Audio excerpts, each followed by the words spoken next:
Hello, everybody. This is Buck Joffrey. Of course, I am the host of Wealth Formula Podcast. And today we'll be doing a webinar on investing in life settlements. Now, for those of you who actually saw this initially when I did it, you'll notice that this is a re-recording because unfortunately I had some technical difficulties the first time around. So I am re-recording this, and I'm going to try to piece together some of the questions that came up, etc. And you'll have a complete picture of what I'm doing. But in short, investing in life settlements is investing in life insurance policies of others. In other words, of elderly people who may want to sell their life insurance policies and assign the death benefits to you for a variety of reasons. So let's get started here. Now, let's talk a little bit about life insurance in general, just so that everybody's on the same page. Now, most of you know that there are generally two types of life insurance, at least broadly categorized. And one is term insurance. Term insurance is the one that's the most common, and everybody knows it, and everybody should have some or a lot of it because, it's cheap. It covers you for a period of time, usually until you're about 65. But it's just insurance, right? It has no cash value to it. It has no real intrinsic value unless something happens to you, and that is term insurance. The other kind of life insurance broadly categorized is permanent life insurance, which you can have some subcategories there of whole and universal. But the major difference between term and permanent insurance is that with permanent insurance, there is an insurance component, just like term, but there's also a cash value or some sort of liquidity component investment vehicle that goes along with it. And the other difference is that a permanent life insurance does not expire until death. So that is a major difference. And in that regards, permanent life insurance is more of an asset. Now, let's talk a little bit more about permanent life insurance. I mean, why would anybody buy permanent life insurance? Well, first of all, and when you look at it, you're like, wow, the premiums are a lot higher than it is with term. And that's absolutely the case.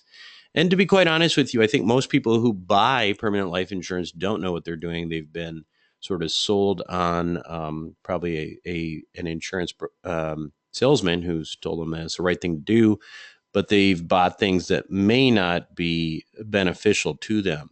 Now, that's not the case for all permanent life insurance. In fact, I've been talking a little bit, or actually a fair amount lately, about the idea of cash flow banking and infinite banking strategies. These are, these types of things are used by the wealthy in general. And it's not just for the wealthy, by the way. It just happens to be something that the wealthy people know about. They're often called life insurance retirement plans by people who know what they're doing. And they are designed for asset protection, estate planning, and significant tax mitigation strategies. You see even, hedge fund managers having these things. It's a huge opportunity. By the way, if people want to learn more about cash flow banking, certainly email me at buck@wealthformula.com, and I have some good people to refer you to there. But the point here, because that's sort of a digression from what we're doing today, is that permanent life insurance is considered an asset, and that's a major difference between that and between it and term insurance. And this was confirmed in 1911 by the Supreme Court in a case called Grigsby versus Russell. In that case, it was John Burchard, and there was a patient, and he needed surgery that he couldn't afford, and he also couldn't afford to pay his life insurance premiums at the time, and his premiums were overdue, and his policy would have expired. So he offered his surgeon, Dr. Grigsby, the policy for $100 and surgery, and Dr. Grigsby accepted the offer, and therefore both of them came out with something of value. So when Mr. Burchard finally died, his insurance company, of course, looked at Dr. Grigsby and said, "We're not paying you." And so this case ultimately went to the Supreme Court. because the question was whether or not this was an asset that could be sold to somebody else. And the Supreme Court ruled in 1911 that life insurance policies are assets. Just like real estate can be assigned and sold, so can a life insurance policy. And that is the basis of a life settlement. It is essentially the transfer of a permanent life insurance to another person as a beneficiary. So why invest in life settlements? Well, let's talk about this broadly. Okay, let's take the scenario of an 82-year-old man who's been paying on a $1 million life insurance policy for 35 years. He religiously makes his payments, and over that time has accrued a cash value. Again, we talked about, how whole life insurance or permanent life insurance also has a cash value, has $100,000 in it. And say at 82 years old, he can no longer afford his life insurance premiums. And let's also say that he needs money to live on because, for example, he's invested in mutual funds his whole life, and he realized too late that he shouldn't have done that, and now he's run out of money. Well, now he needs money to live. So he has got a few different options. Unfortunately, option one is the most common, where the senior essentially just lets the policy lapse because they can't afford it. And in this case, what happens is that money in the cash account pays off the premium as long as there's money in there. And when it's gone, and the insurance policy just lapses. And in this case, the insurance company wins. They've collected premiums for years, and they'll never have to pay out a death benefit. All they had was profit, nothing else. And you might think this may not be common, but this is actually very common. In 2008, $112 billion of death benefits were forfeited by seniors over the age of 65 simply by letting insurance policies lapse. Now, the second option is that the senior knows that they can go back to the insurance company and say, hey, I know I got $100,000 in my surrender value here. So give me that $100,000 and then we'll close down the insurance policy. Of course, the insurance company in that situation is, again, overjoyed. I mean, they are not going to have to pay out $1 million. They just are going to have to pay $100,000. I mean, what company wouldn't like that deal, right? And then they're never going to have to pay out this death benefit after years and decades of collecting premiums. So again, the insurance company wins in that scenario as well. Now, the third option is what we're talking about today, where a senior, say this 82-year-old sells his insurance policy to a third party as a life settlement. Well, in this case, the senior has an opportunity to really win because usually the way these things work out, that third-party investor who buys the insurance policy will pay about 4 to 5 times of what the actual cash value of the policy is. So in this case, we know that the cash value was $100,000. The senior would get, say, $400,000 to $500,000 instead of the $100,000. And of course, that is a big win for the senior. The investor wins because the purchase is substantially discounted compared to the death benefit, and therefore there's a very, very good chance for a significant profit upon the expiration of the policy owner. And then finally, the insurance company loses. And so, we won't shed a tear there. These are big, strong companies that have plenty of money.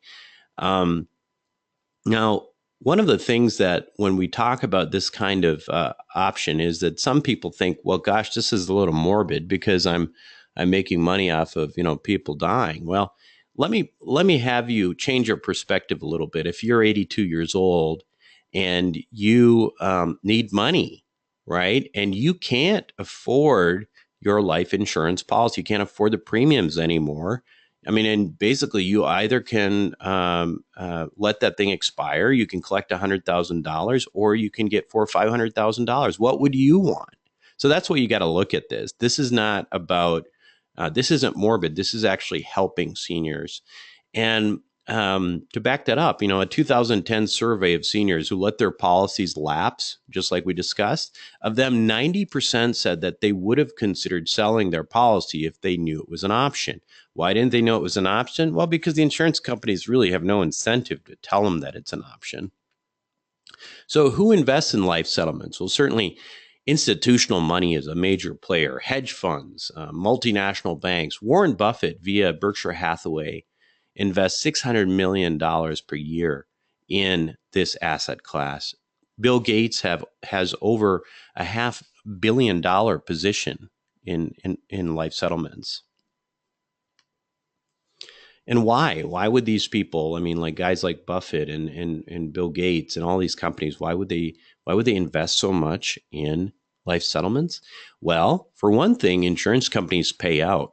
So a lot of you know that I got very interested in insurance products. And actually, because of that, I actually went to get an insurance certificate, and I'm a licensed insurance producer now. And I did that not because I have an insurance company. I'm not selling life insurance, but I knew I wanted to be involved in this space with life settlements, and I also was very interested in cash flow banking, and therefore I wanted to learn everything about it. So I went and I got certified in insurance and life insurance in particular. And one of the things that shocked me was that insurance companies have to pay out, right? This is one of the things that people ask all the time. Well, what if somebody commits suicide, then you bought that policy? Well, they have to pay even after 2 years, typically, no matter what the cause is. They, whether it's suicide, whether it's foul play, whatever, they have to pay. So that's the good thing, is insurance companies have to pay out, and they do. The other thing is that the insurance companies themselves are some of the biggest and oldest companies in the world, and that is really important. To give you an example of that, I recently bought a cash flow banking policy on my wife. And as part of that, I wondered what the return was going to be and that sort of thing. And I asked about dividends, and I asked if they were guaranteed. And the answer was, well, they're not guaranteed, but we've paid them out since the Civil War. So in my book, that's pretty much guaranteed, because we passed the Great Depression and the Great Recession and a whole lot of other bad things in American history.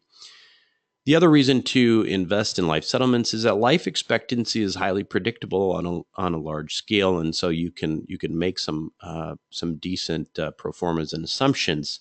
And finally, one of the biggest reasons to invest in life settlements is that death is not correlated with the equity markets or economy. And if it were, it would mean I would pretty much guarantee you that a poor economy would increase a poor economy would decrease life expectancy, if anything. So what are the risks? Because so far this sounds almost too good to be true, right? Well, there are risks, as there are in every asset class. And in terms of life settlements, the biggest theoretical risk by far and away is longevity. People just living too long. So for example, say you bought a policy from an individual, and that had a annualized return of, or let's say that policy had a overall return of 60% from where you bought it. So once you buy it, you're sort of on the ticker, and after 3 years, you might be the 60 divided by 3. That's 20% annualized, and 6 years is 10% annualized. So you get the idea. The other thing that plays into this whole longevity issue is that there are still premiums to pay, right? So just because you bought the insurance policy doesn't mean that the premiums go away. They still have to get paid. So here are some of the major risk mitigation strategies when you buy these things. First, investing in a fund instead of individual policies. It's basic portfolio theory. At this point, if you invest in a fund and you have exposure to several policies, you don't have to be thinking, well, gosh, what if there's one exception to the rule and this one survives way too long? That's when it starts getting morbid. Otherwise, you're really just playing the numbers, and you're playing actuarial. You're looking at the actuarial studies. So investing in a fund, as a general rule, provides a significant a risk mitigation strategy for longevity. Also, obviously, you got to choose your policies carefully. The life expectancy in the US, all in, is about 78. Now, we can't go on just that, though. We have to use multiple independent actuarial studies. We have to get not just one, but several, and look at them and average out the life expectancies in those. And then finally, and with regard to the life insurance premium issue, we should consider investing in a fund with a system of pooled escrow and reserves for policy payment. And we'll talk a little bit more about that in a minute. The other risk to any investment is finding the wrong partner to invest with. And this, when I went down this road of life settlement investments, there was two things I needed to do due diligence on. And generally, for any time you're starting to look in something that that you don't know as much about, this is what you need to do. First was the asset class. Do I believe in the asset class? And I think from what you're seeing and what I'm telling you right now, and what I've told you already, you can see that this is a pretty spectacular opportunity in theory. With essentially, you're just you're just using actuarial numbers, and you're just you're just waiting to get paid out, and death is a guarantee in life. So from that perspective, I was absolutely sold. Now the next question was, well, who or how do you do this in a way that is as safe as possible, and that was involving a good operator, because life settlements, just like any relatively new asset class, I mean, there's a lot of people who over in the last several years who have tried to do this in a shady way. Back in the 80s and 90s, when there was people dying young of HIV, AIDS, there was a bunch of people out there trying to buy policies from people who were HIV positive, and that was a big mess. They called them viaticals. So if you ever see the word viatical, that's what that is. And so what happened was, certainly there were legitimate buyers and investors and stuff like that. And but once they found a sort of not a cure, but a treatment that created longevity for people with HIV positive status, that was a big problem for investors. So I don't recommend viaticals at all. I mean, I think that's not a good idea. Life settlements are different because we're dealing with simply, old elderly people, and we're not really banking on, the possibility of cures suddenly of youthful disease. The other issue is, of course, there were situations, you could do this in real estate too, where people were just crooked, selling what they were saying were life settlements, and they were not. So all of these things are important to consider with any investment, but in life settlements, I thought it was really important. So I actually hired a guy by the name of Rick Weintraub, who's the foremost securities expert in life settlement funds in the U.S. I spent about $40,000 in due diligence and and in terms of making sure that our own paperwork was appropriate, and that we were protected, investors were protected, everything as much as possible. And during that process, we were also vetting a lot of companies, and there was clear choice for us was ASR as a partner. There's a lot of reasons that I chose ASR. They are an incredibly transparent company. They specialize in managing life settlement funds. They have a tremendous track record. They've sold over $1 billion in life insurance death benefits in the last 12 years. And the managers have a significant amount of their own money invested in their funds. And they also, and this is one of the more important things here, was that they have a unique mitigation strategy or strategies that have resulted in that out of that, $1 billion of life insurance death benefits over a dozen years, they've never had a premium call to investors, which I thought was a very, very big deal. It's a very conservative company. They have a 30-point checklist on every policy they buy. They only buy, they have to have proof of ownership. They just go to tremendous lengths to keep this all very transparent. The way they work they don't work with individual investors, right? So I couldn't go to ASR and say, hey guys, I want to put $100,000 into a life settlement fund. They only work with other funds. So in the case of ASR, what they do is they have a master fund, and the master fund's purpose is simply to buy life settlements of individuals, typically 80 years and above, with suboptimal health. And typically, the average life expectancy of people that they're buying these policies for is 5 or 6 years or less.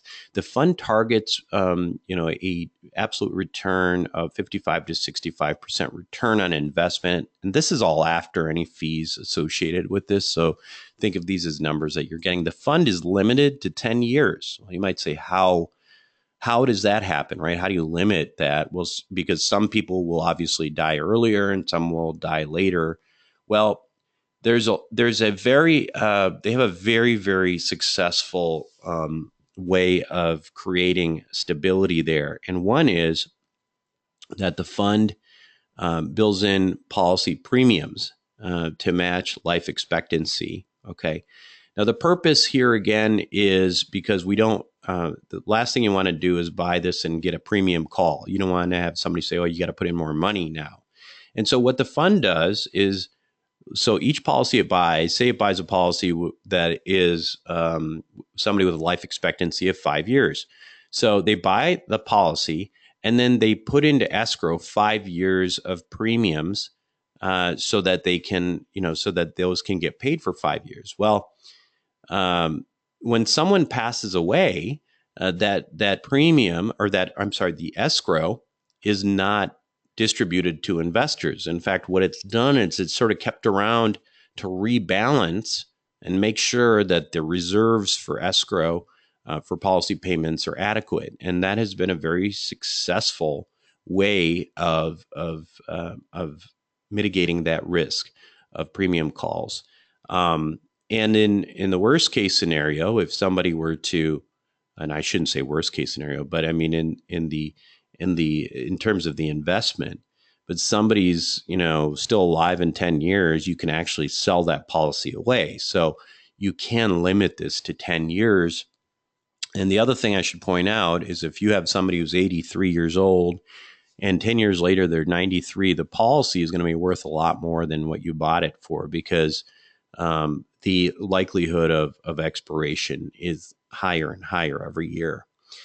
This, as I said, is a very effective technique. As ASR has shown, they have over $1 billion in death benefits sold, and there has never been a premium call by ASR funds to investors. So this is, again, a lot of the reasons why I want this company. And the way this is set up, as I mentioned, is this ALSP in the middle is considered, that's the ASR master fund. And then we, my fund and, our investor group, we would be effectively, one of these feeder funds. So, basically what we do is we don't buy life settlements in our fund. What we buy is fractional ownership into the master fund.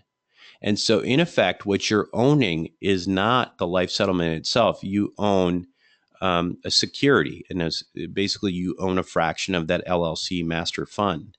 That's really important, actually, because you don't really want to own these life settlements directly, and I'll explain why a little bit more in a second. But I should point out, by the way, that structure that I just showed you doesn't influence the returns at all. I mean, it's just, whether you own fractional ownership of the LLC versus fractional ownership of the life settlements themselves, it doesn't actually make a difference in terms of the numbers I'm showing you. So it's a technicality, but just it benefits you as the investor, but it doesn't affect these numbers that I'm showing you at all. Now, so who's selling these policies anyway? And I think this is a really important thing to look at, particularly for those of you who are physicians or in the healthcare field, to try to understand why it is that I think this is an exciting asset class as it is. So let's look. This is an actual patient. Okay, this is an actual person who was in a policy, who sold a policy, and it was in one of the ASR funds a couple of years ago. So this is an 83.3-year-old man with a history of coronary artery disease. And coronary artery disease, for you non-physicians, basically is the disease of the blood vessels of the heart. So you might hear people say atherosclerosis or arteriosclerosis, but basically thickening of those walls. And then, coronary artery disease, when you get narrowing of those blood vessels, it puts you at an increased risk for heart attack. And this patient also had what's called a pulmonary embolism 1 year before and had stents implanted. So pulmonary embolism is a fairly serious issue as well. So pulmonary artery leads to the lungs. And if that, for some reason, gets blocked off, you die. And so this person had a clot either in the main artery or in some feeder arteries a year ago, and it was serious enough where they put in some stents to prop it open. In addition to that, this patient has had multiple history of falls in the past 5 years, suffers from recurring dizziness. He has a history of smoking. He has a history of alcohol abuse. He was recently hospitalized for shortness of breath. He's on the current medications that he was on at the time of this policy purchase was a high blood pressure medication, candesartan. The pantoprazole was for acid reflux. Hydromorphone is for pain. And then Coumadin, which is a heavy-duty blood thinner. And so the question I ask, if particularly for you physicians out there, is to think, how long do you think this person really has to live? If you had to guess, how many years would this person live? Now, I want to go back while you're thinking about that and point out a couple things for non-physicians. That Coumadin is a very, very strong blood thinner. It's kind of it has its own risks associated with it. For example, if you're on Coumadin and you fall down and you hit your head, you can bleed out into your head. So this is not a low risk medication. And when you combine that with the fact that this patient has dizziness and a history of falls, that's another major risk there. Even if you break your hip, it's like 50% mortality at this age. And then that's not even to include the fact that this individual has already had this pulmonary embolism and has coronary artery disease. So in terms of life expectancy, let me tell you what the physicians in the crowd, the physicians in the crowd, Amir, who's a cardiologist, said he thought life expectancy in this patient would be about 2 years. Drew's a radiation oncologist. He's suggested 2 or 3 years. And let's see. I actually myself thought maybe 3 years, by the way. As you know, I'm a physician as well. But let's look at how this policy is underwritten. This is the full policy details. And just keeping in mind what you thought in terms of life expectancy. So this is how this works. This is the insurance company. You have a company that's an A-rated insurance company. It says the face amount, with just a death benefit, basically $7 million. You have the annual premiums, $143,000 plus the date of birth, of course, and the age as prepared is 83.3. Now, here's where it gets really important and interesting. So these longest LE and average LE is life expectancy. And what these are giving you is a number of months of life expectancy, and they're based on actuarial studies, multiple actuarial studies. And what this is showing you is that the average of all of the actuarial studies that were done showed an average prediction of 64 months of life. And out of all of the actuarial studies that were looked at, the longest life expectancy was 75 months. So this is important. So let's go down and understand why. So if these actuarial studies on average were correct, at 64 months, which is just around 5 years, we go to year 5 here. If we go down here and we look across And that shows you that if this person dies at 5 years, there's an internal rate of return for the investor of 15.02%. Okay, that's really important. Now let's look at let's go to the longest life expectancy. So if this person lives as long as the longest actuarial study suggests, that is that's 75 months. That's about 6.25 years. So if we go here at 6 years across the board, we're still looking at about 12.35, probably maybe a little bit less than that because you get the actual 2.25 there. So you're still looking at pretty significant returns at 75 months.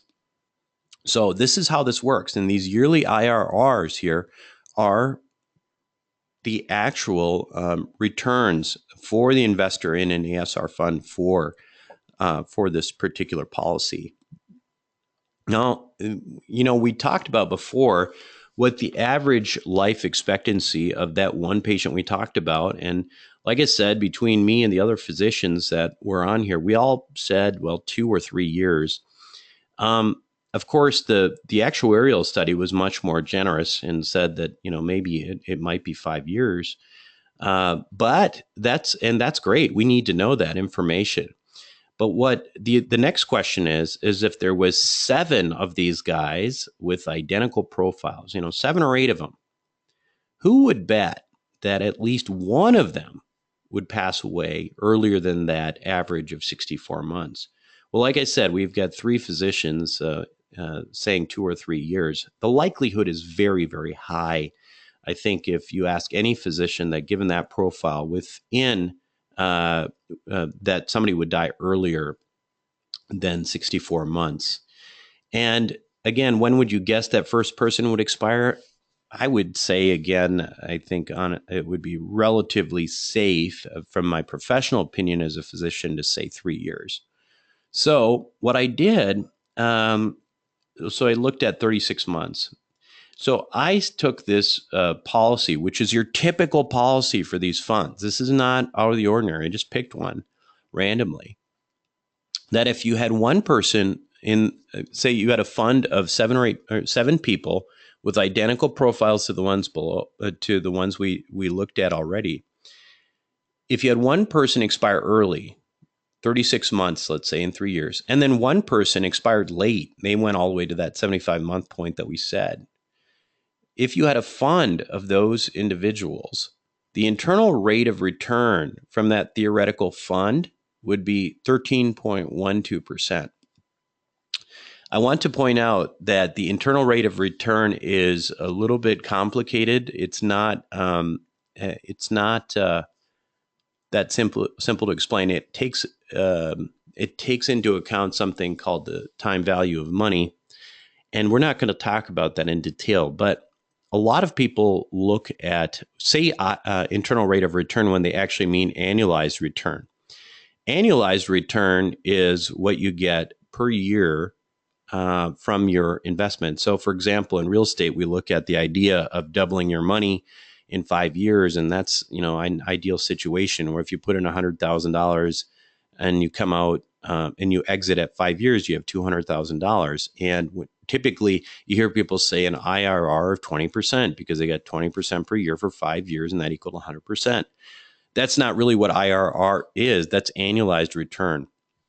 And when you look at what we're talking about here, the annualized return based on this theoretical fund and pro forma that I have would be 16%. So in other words, after 75 months, a $100,000 investment would turn into $200,051. And this is from investing in the fund one time and letting it take its course.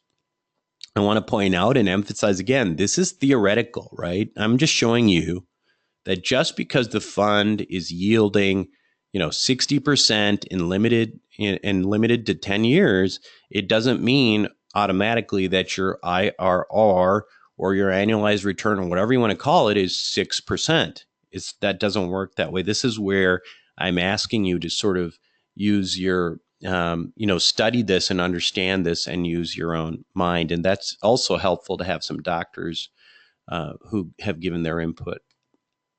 So what my suggested strategy for this fund, after really looking into the numbers, is reinvestment. And what I mean by that is every time there's a distribution from a patient or from somebody passing away, rather than taking that money and just putting it back in your pocket, my suggestion is to actually reinvest back into a fund right away. And again, here's why. Okay, the better chance. Let me draw your attention down to the estimated return, including the premium refund calls here.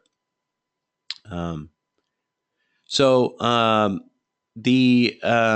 you look at the first few years, especially year 1, 2, 3, early expirations of individuals yield huge returns. So if somebody passes away at year 1, and you had say in that policy in specific, you had $15,000 spread out, and $15,000 was exposed to this person, you would end up with doubling that component of your money. You would end up getting a distribution right away that doubled your money, right? So that is the IRR of 106%. Similarly, at 2 years, if somebody expired early at 2 years, it's 42, and then 3 years, 26. These are all real high numbers. And what happens is, as time goes by, it sort of flattens out.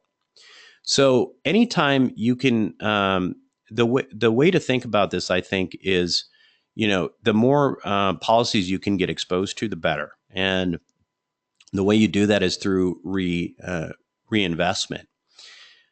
If you do that, what you have is effectively a compounding effect.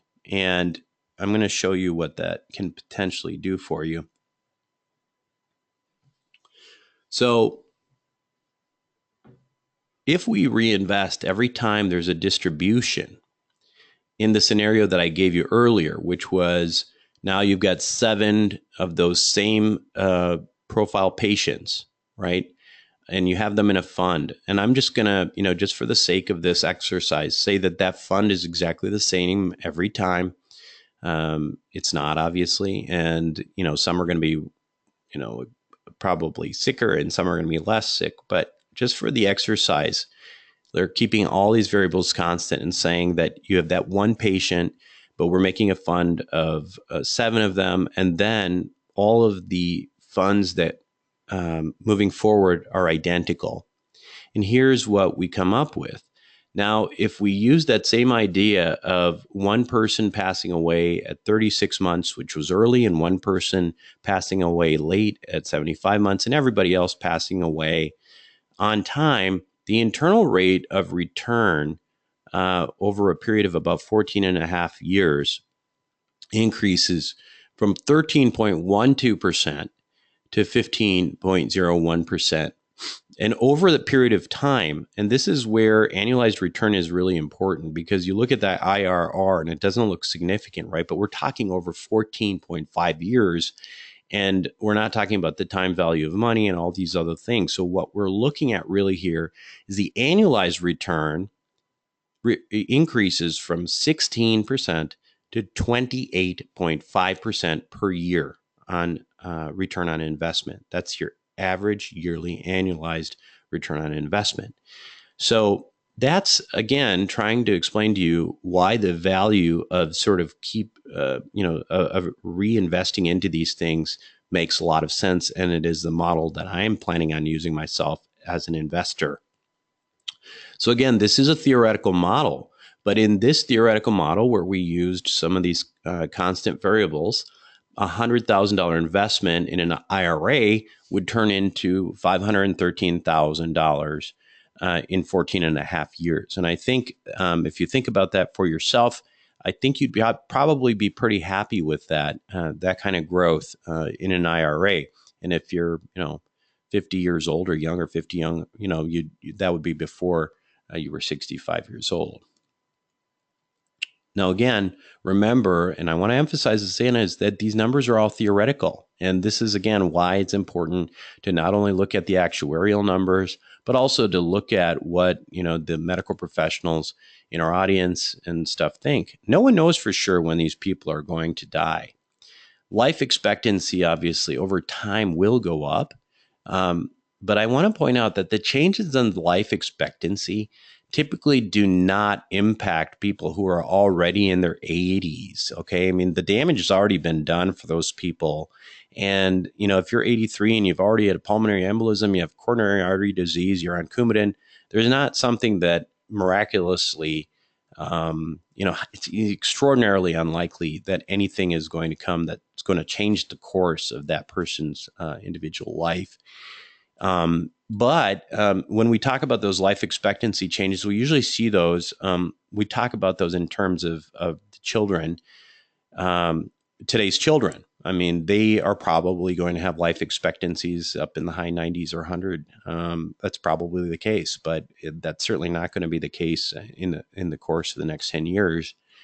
The other thing I want to point out is that for the first time since the 1990s, of course, life expectancy numbers actually dropped from 2015 compared to 2014.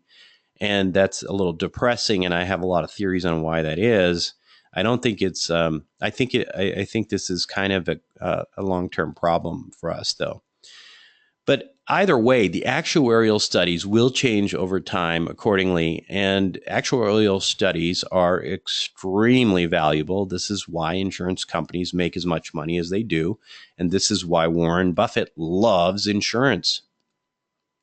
So let's talk a little bit again about how this investment would work. So as I showed you before, there is a master fund that ASR has, and our fund, as other funds, raises money to buy ownership into the master fund.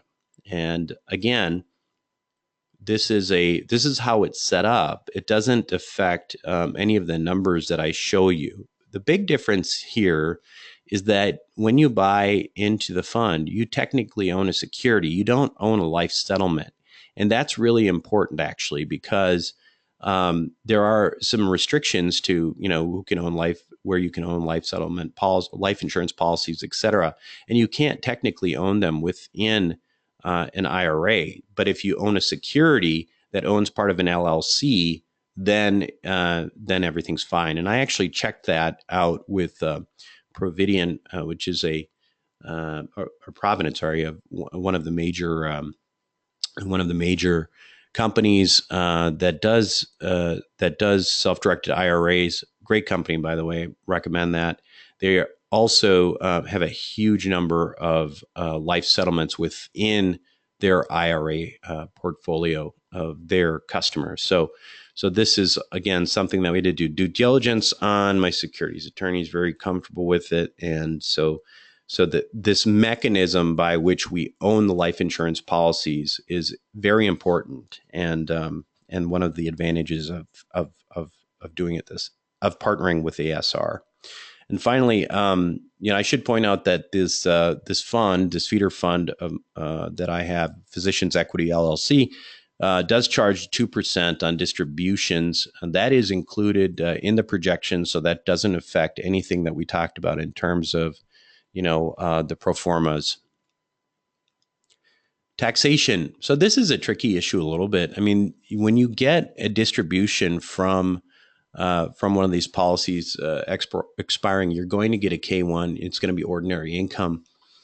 I'm not a CPA, but you should definitely, if you would prefer this be taxed as capital gains, I think there's a strong argument for it because, again, it is a security, it is not a life settlement. Life settlements are taxed at ordinary income and by IRS law, but securities can be capital gains. So I would discuss this with your CPA, and I think there's probably an argument either way, and it just depends what your CPA says. Now, if it is ordinary income for you, it also, it is still considered passive income. So for people with passive real estate losses that exceed the actual profit that you make, you can offset some of those losses through the gains of life settlements. So that's another strategy that I know some of you have already asked me about. Now, when I look at this, everything about this asset class, it leads me to think, well, gosh, this is it's a great asset class in general, but particularly when you think about people with self-directed IRAs.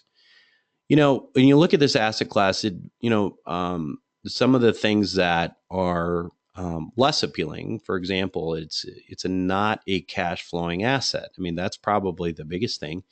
If it's in your IRA, it doesn't really matter. It's sort of like, owning any asset that is just appreciating over time and then not throwing off any money. I mean, it's just like equities essentially.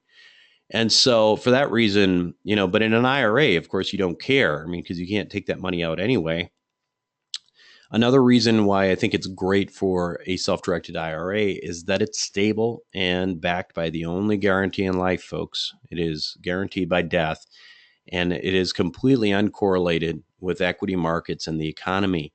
It truly is my opinion that this is the perfect self-directed IRA investment. And it's also a perfect hedge to many of your other investments that are market correlated. Again, I want to emphasize that, even within the confines of the IRA, reinvesting every time there's a distribution can theoretically, as I showed you on the pro forma, really, really compound your returns. I mentioned before, you don't care about cash flow in an IRA, but what you do care about is steady upward movement of your portfolio, and that's what this kind of investing potentially can yield. Now, in terms of my fund in particular, the minimum investment is $50,000. As I mentioned, distributions are made after each death benefit. So, if you put $100,000 in and there was a $20,000 distribution from an expiration, there's not a $50,000 minimum to reinvest. So you can take whatever your initial investment is, and every time there is a distribution, you can just ask to reinvest. You can ask to reinvest effectively and create that compounding effect. This is a 506B offering. Again, it is for accredited investors. This is for my private investor group here that I am sharing this with you. Finally, just a summary. So life settlements are a little known asset class. It's utilized by institutions and the ultra wealthy. They provide notable returns considering the risk profile, and they're uncorrelated with the equity markets and the economy, and act as an attractive hedge to really any portfolio. If you want more information about this, or if you want to get any of the subscription work, the PPM, executive summary, etc., shoot me an email, buck@wealthformula.com. Now, unfortunately, like I said, this is a re-recording, and at this point we broke for commercials. So a few of the questions that I recall, there was a question about whether or not there was liquidity, and the answer is no. This is a investment just like any real asset. You're buying. It's like if you bought an apartment building, you can't suddenly turn back and say, I guess you could sell it, but the point is you own it in this situation. And so what you're doing is you're waiting for expiration. So liquidity is not the reason to be in this fund for sure. And but really, I think with real asset investing in general, I think you got to sort of get your idea away from liquidity, because in terms of cash, we really don't want to have a bunch of money sitting around in cash. Now, another question that was in the audience was, what my plans for investment in the fund. I'm planning to invest on a relatively regular basis. I think my plan is to reinvest. I'm going to start with a $100,000 investment, and then I'm going to reinvest every time the distributions are made. But on top of that, an additional $100,000 per year. So that's my goal. It's not exactly Warren Buffett doing $600 million per year, but I can do $100,000 a year and feel good about it. I think the other questions were. There was some questions asking if I could send the pro forma that we worked off of, sort of the raw numbers, and I'm happy to do that for whoever wants. I already sent that out to a few of you, and if you want to work through the Excel document that my analyst did, then that's great because I paid him a bunch of money to do it, so I wouldn't screw it up. And he's got a Harvard MBA, and he's been doing analysis of this kind for several decades. So I'm happy with you looking at that. I also, by the way, I also have a paper from the London Business School about life settlements, which I'm just going to send that out to everybody anyway, because I think it's an interesting article to have and to look at. I think for the most part, those were the major things that I think there was some other question. And another thing that I think was important to mention here was that ASR, again, I chose this company because of tremendous transparency. And it is transparent to the point where I've never really seen anything like it. When you invest in a fund, when you invest in Physicians Equity LLC, for example, it's designed so that the money actually never comes to me because that's, of course, you guys trust me, and otherwise you wouldn't be on here. But in general, with the when you have a sponsor who's raising money, it goes into an account that the sponsor looks over, and that's where there is a little bit of a trust issue. But in this case, the money never actually even hits my account or anything related to me or to ASR. It goes directly to Provident, which is a large company that holds the money in escrow. So effectively what happens is when you invest, the money goes into an escrow account that is your account at Provident, and then invests through there. And then when distributions are made, it goes, again, it doesn't come to me, it goes to Provident, and then it goes back to you. So there are several layers of protection for you. And I can't say enough for how much ASR has done to make sure that this is, safe, as safe as can be. So with that, I think I will leave you. Hopefully this re-recording was as good as the first webinar. Obviously, it's nice to have you all on live, but we couldn't do that. So anyway, thanks for listening. And again, if you want, reach out, buck@wealthformula.com, and I'll talk to you later.